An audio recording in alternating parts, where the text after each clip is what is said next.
There's a number of different organisations involved in this particular industry. What we have Axelos, who own PRINCE2, which is a project management method. Hands up who's heard of Axelos? Good. That's more than last year.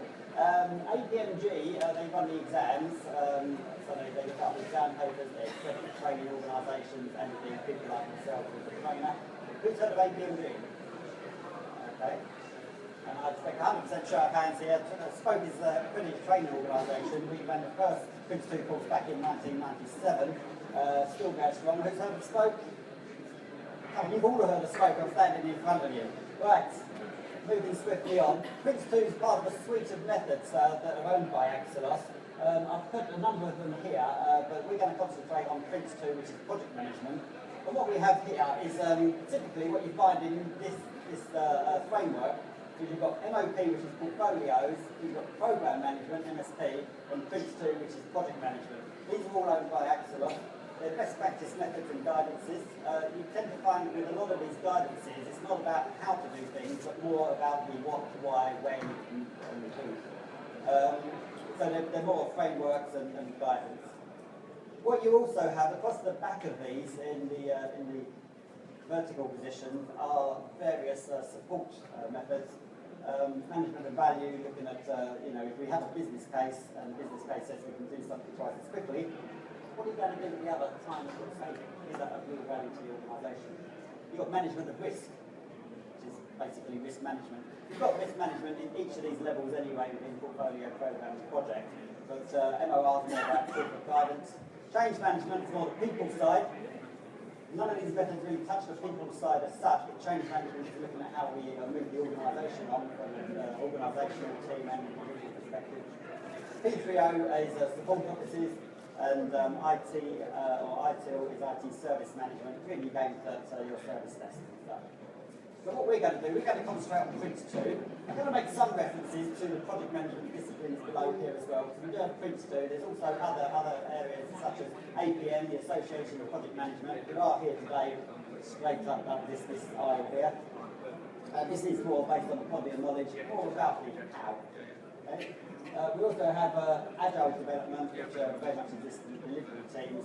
You've got a lot of different agile approaches. The main ones we feature in is Agile PM, which is owned by APMG, and also the more recent PRINCE2 Agile, which is owned by Axelos. Again, I'll put some as well.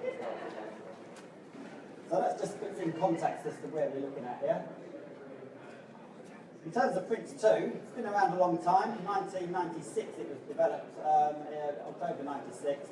SPOCE ran the first course in January 97, and since then it's just continued to grow and grow. And even now, I actually had one of my competitors come over to me about 10 minutes ago and go, don't you talk about anything else? Because I've been doing this presentation for years, and it's still very much, desired around the organisation globally.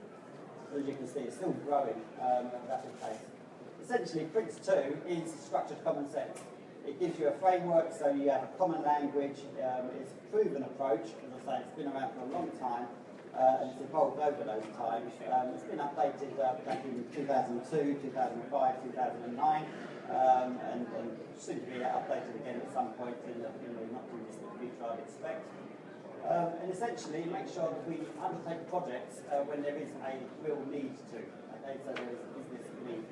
It's all based on the business case, i.e. why are we doing it. There's a lot of projects that get underway without having that real analysis as to who we actually need this, as opposed to something else.